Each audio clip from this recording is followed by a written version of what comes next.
A very good morning to all of the students. Today we start new chapter 10, training in sports. In this chapter the contents are strength, definition, types and method of improving strength. Second is endurance, definition, types and methods of developing endurance. Third is speed, definition, types and method to developing strength.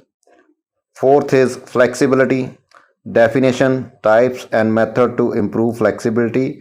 Coordinative ability, definition and type, that is fifth. And last, sixth is circuit training, introduction and its importance.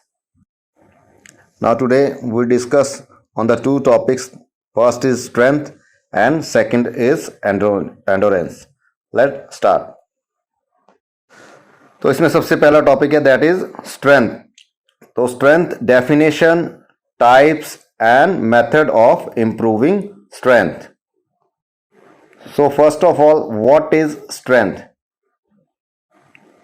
So strength है हमारी body की पूरी capacity या किसी एक part की capacity को जब हम यूज करते हैं, पूरी पावर यूज करते हैं, तो उसे हम स्ट्रेंथ कहते हैं.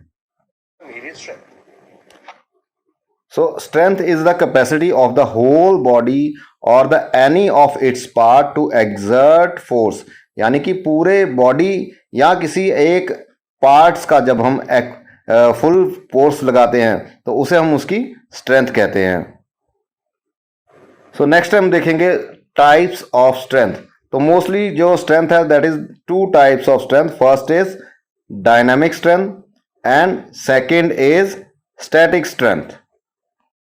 नाउ डायनामिक स्ट्रेंथ को अगर हम समझे तो डायनामिक स्ट्रेंथ को हम आइसोटोनिक स्ट्रेंथ भी कह सकते हैं. So why it is called isotonic strength? Because there is movement in this strength और result will be visible to third person. तो ऐसे में अगर कोई भी स्ट्रेंथ हो जो मूवमेंट के साथ हो और उसका रिजल्ट जो है थर्ड पर्सन को दिख भी रहा हो, उसे हम क्या कहेंगे? Dynamic strength.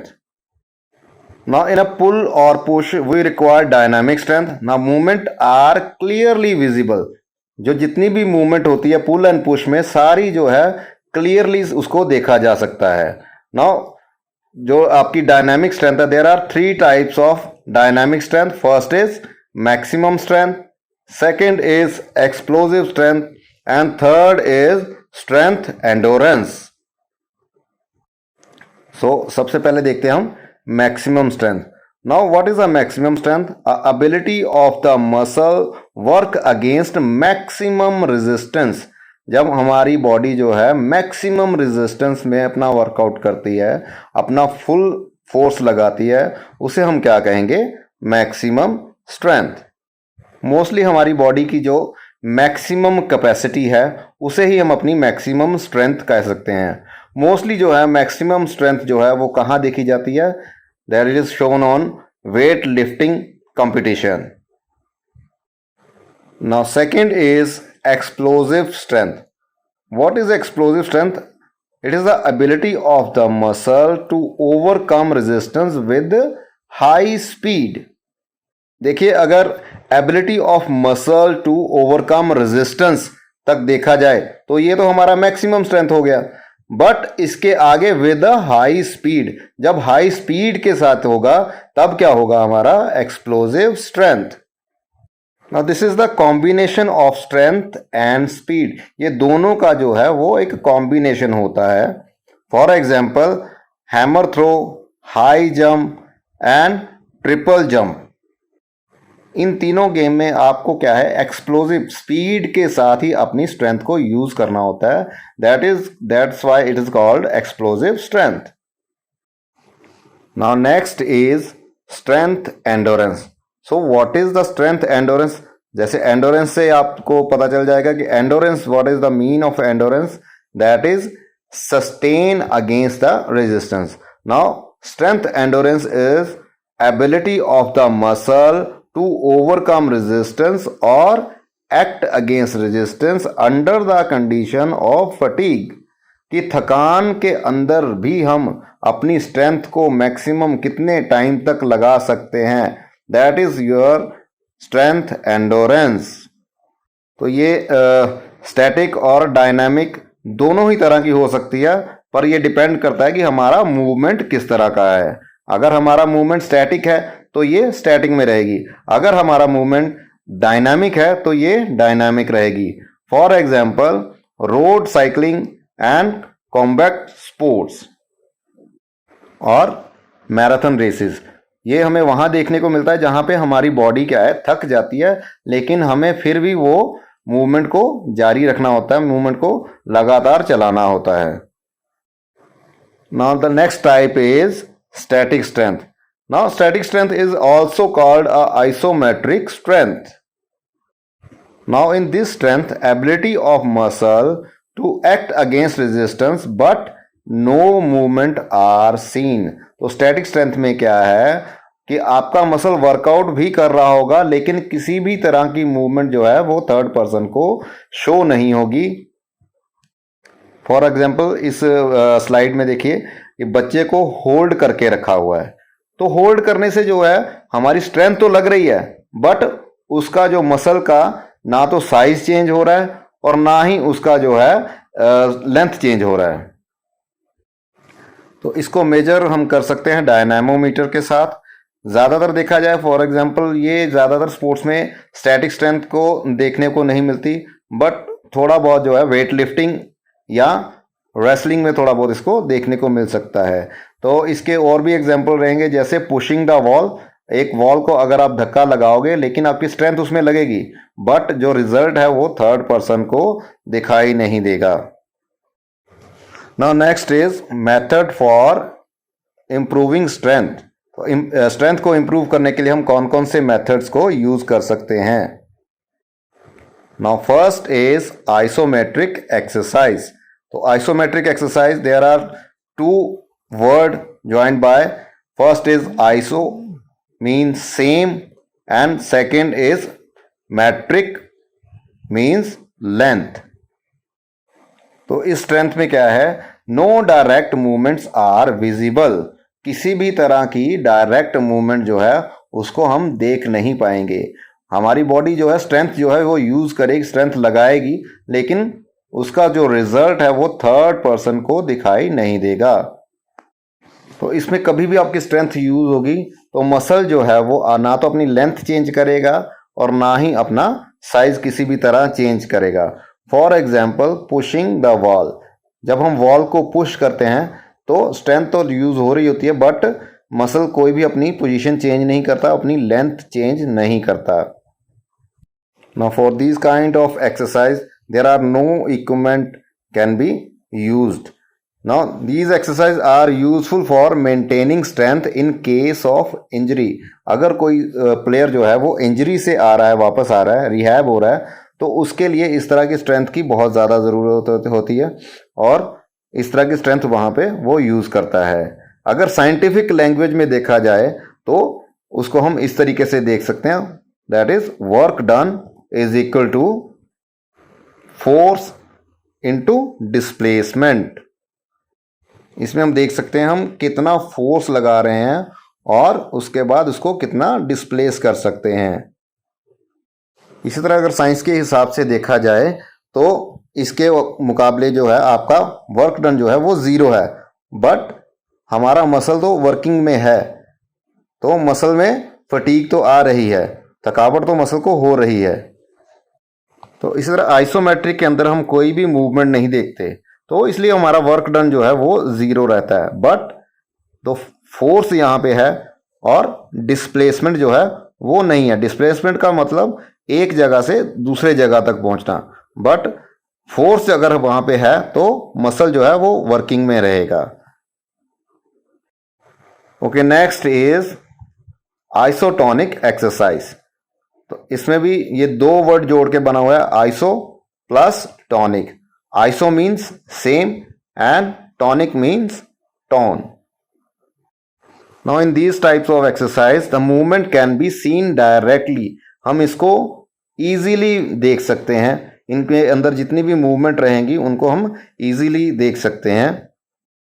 Now in these exercise work is done as displacement occurred. तो यहाँ पे जितना भी वर्क डन हो रहा है वो दिख रहा है, वो डिस्प्लेस हो रहा है।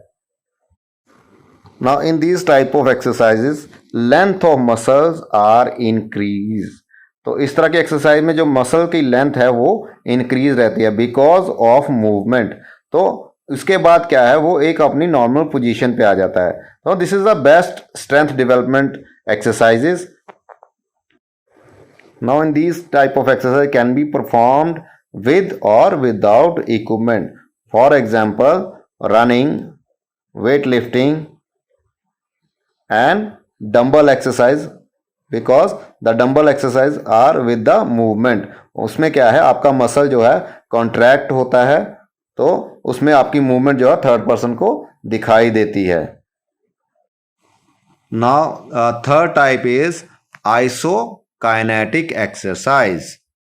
Now isokinetic exercise is also a joint of two words. First is iso means same and second is kinetic means motion.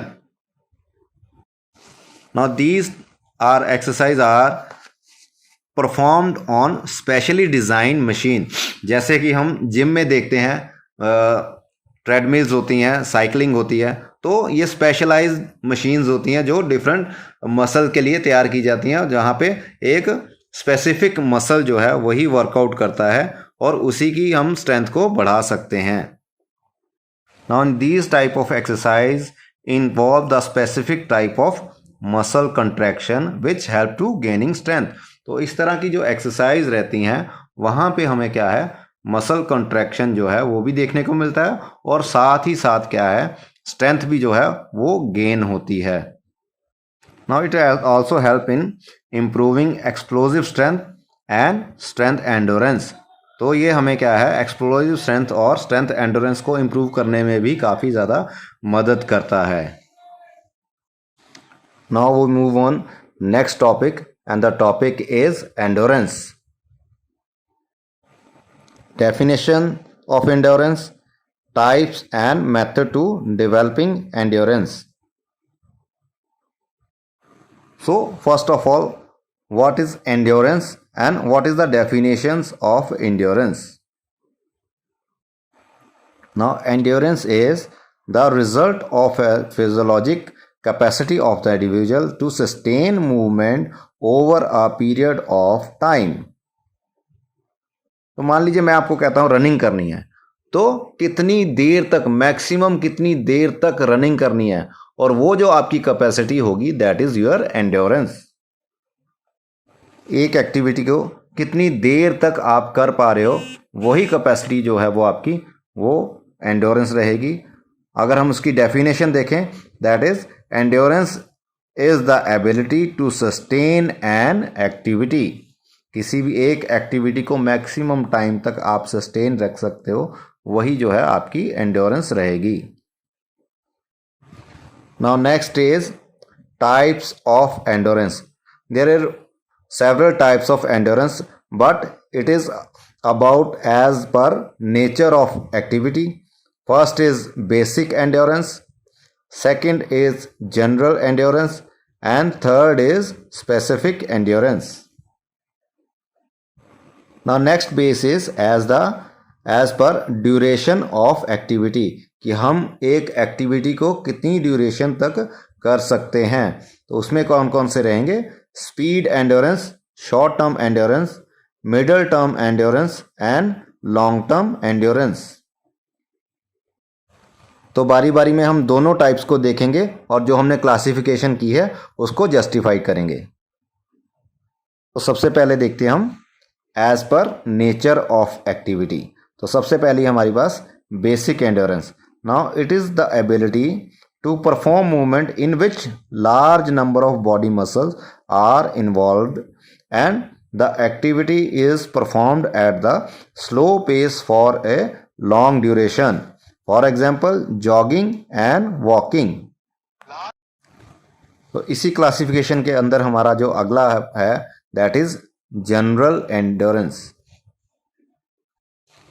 Now in this endurance, it is the ability to resist fatigue satisfactorily causes by different types of aerobic और anaerobic activity. तो basically ये है कि हम अपनी fatigue के time पे कितनी देर तक हम अपनी एक्टिविटी कर पाएंगे, चाहे वो एरोबिक हो या एनारोबिक एक्टिविटीज हों. It can be low or high intensity but और a longer duration. It is unable to perform activity for longer duration without getting fatigue. किसी भी तरह की थकावट लिए बिना आप सभी एक्टिविटी को लॉन्गर टाइम तक, लॉन्गर ड्यूरेशन तक जब परफॉर्म करते हैं तो वो क्या बनती है, आपकी जनरल एंडोरेंस. नेक्स्ट है हमारे पास स्पेसिफिक एंड्योरेंस.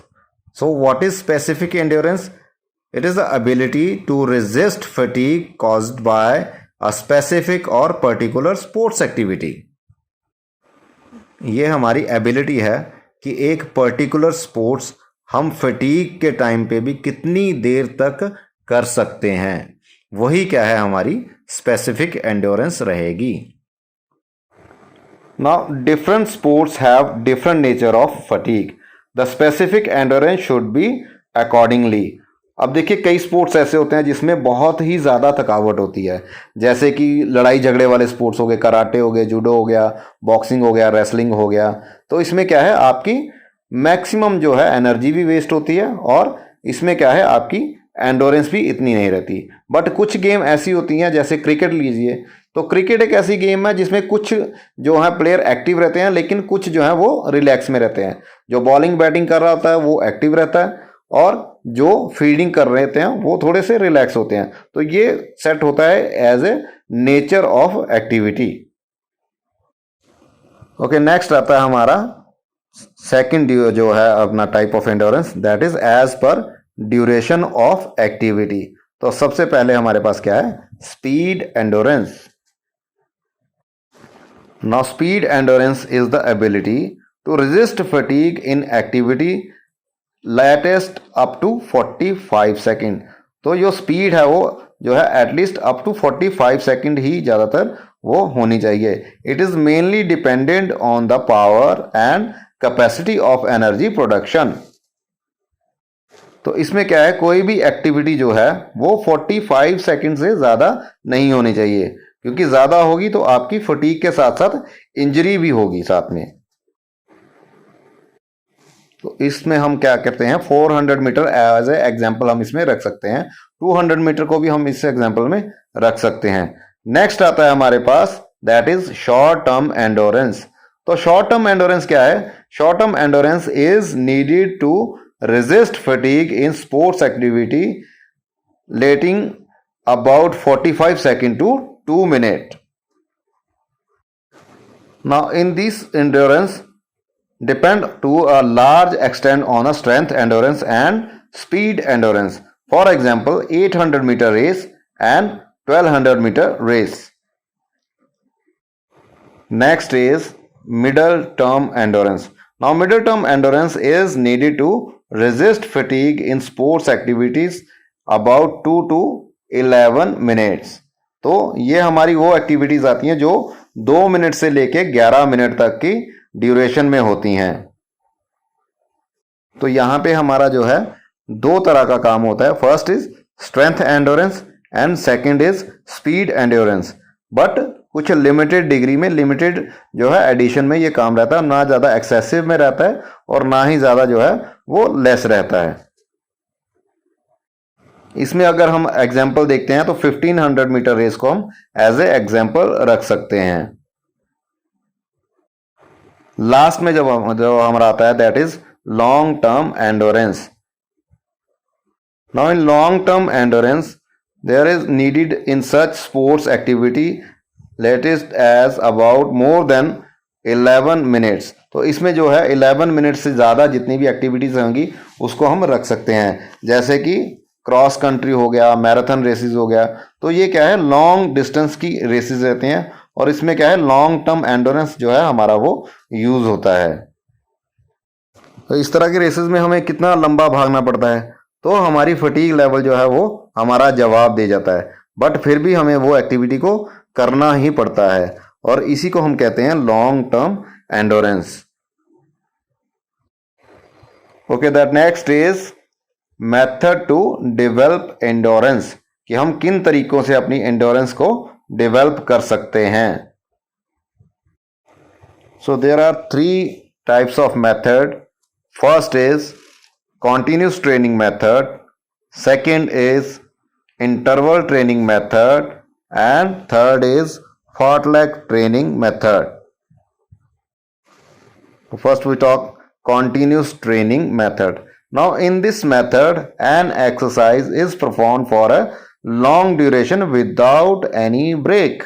तो किसी भी तरह की एक्सरसाइज को हम लंबे समय तक करेंगे बिना किसी ब्रेक के, तो उसे हम क्या कहेंगे, continuous training method. Now generally these type of exercise are low intensity exercise, but the duration should not be less than 30 minute. तो जो ड्यूरेशन है बीच में टाइम की, वो 30 मिनट से कम नहीं होनी चाहिए। For example cross country races, तो क्रॉस कंट्री रेसेस देखिए आप, लॉन्ग ड्यूरेशन की होती है, तो लेस देन 30 नहीं है तो 30 प्लस रहती है। Next is continuous training method advantages, क्या क्या उसकी एडवांटेजेस हो सकती हैं। First is increases glycogen in muscle and liver, second is increasing the number and size of mitochondria, third is increase the efficiency of heart and lungs, क्योंकि लंबे duration तक के आप जो है रनिंग करते हो, तो उससे क्या है आपकी एफिशिएंसी जो है हार्ट की और लंग्स की जो है वो बढ़नी शुरू हो जाती है। Next is improve will power and make the individual well determined under the condition of fatigue, कि थकावट के अंदर भी आपकी इंटरनल विल पावर आपके साथ सपोर्टिव होती है और वो इम्प्रूव होती है। And last is makes individual self-disciplined and self-confident. The next is interval training method. Now in this method, when an athlete run at the speed of 80%, his pulse rate will be under 150 to 180 at the rest, and the pulse rate should come down 120 to 140. Now this is the best recovery time of speed endurance.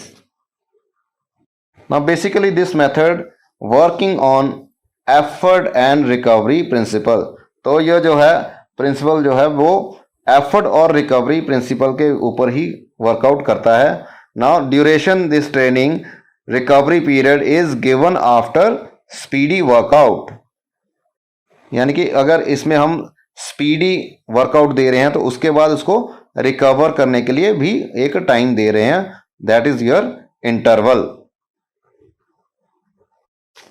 तो recovery period जो है उसका वो depend करता है athlete की efficiency पे।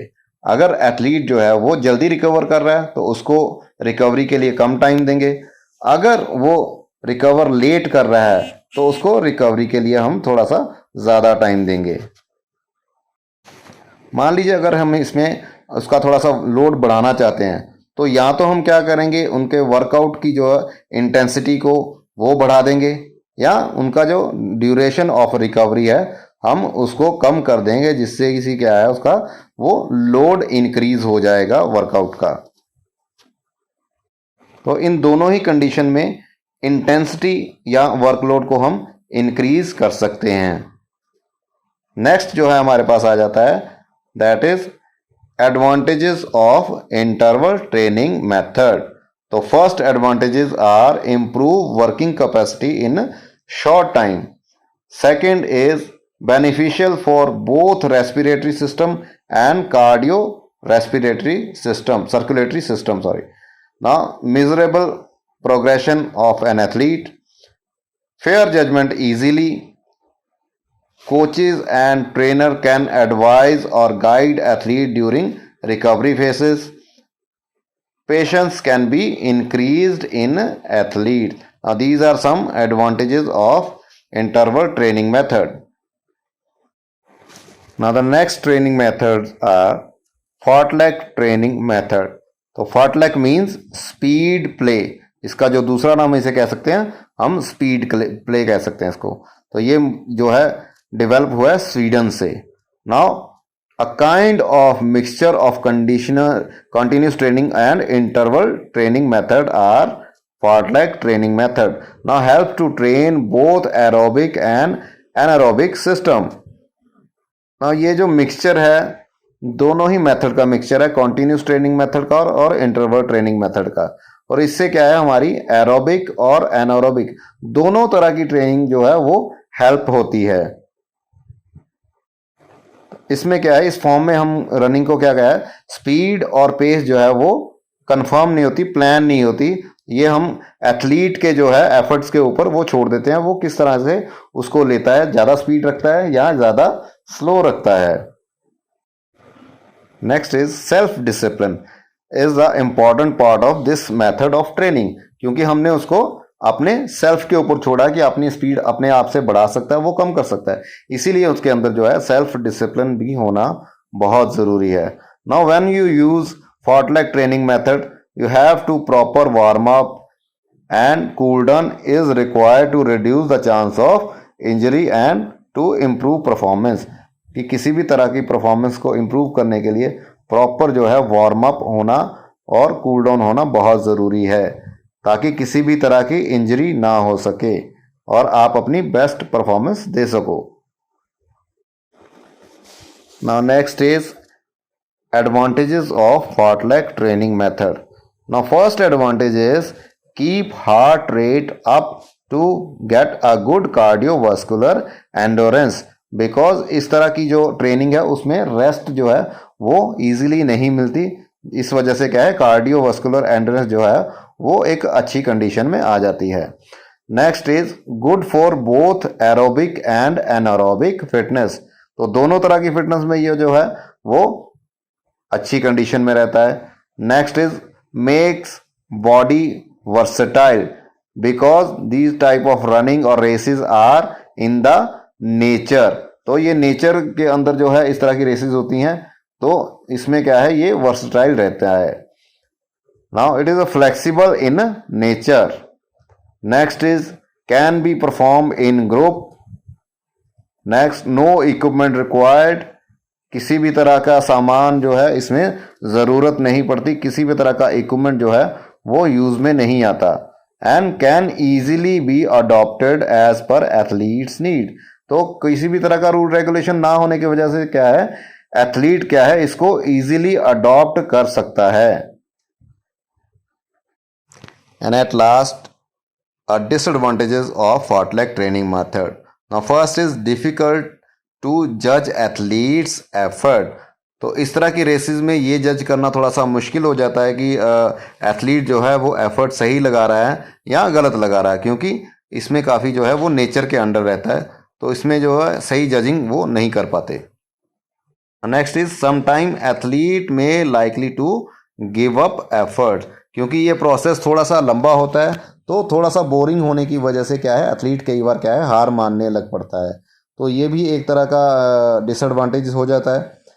Next is may causes accident as it is not pre planned, तो इस तरह की एक्सरसाइज जो है वो प्री प्लान्ड नहीं होता है, वो किसी भी तरह की प्लानिंग जो है वो इसमें नहीं रहती, जिसकी वजह से क्या है एक्सीडेंट का जो है वो खतरा वो बना रहता है। Last is an appropriate check on training can not always be maintain, तो इसमें क्या है ट्रेनिंग के ऊपर जो है प्रॉपर चेक नहीं रख पा सकते, जिसकी वजह से ये क्या है एक डिसएडवांटेज बन सकती है। Now that is your endurance, so that's all for today, thank you.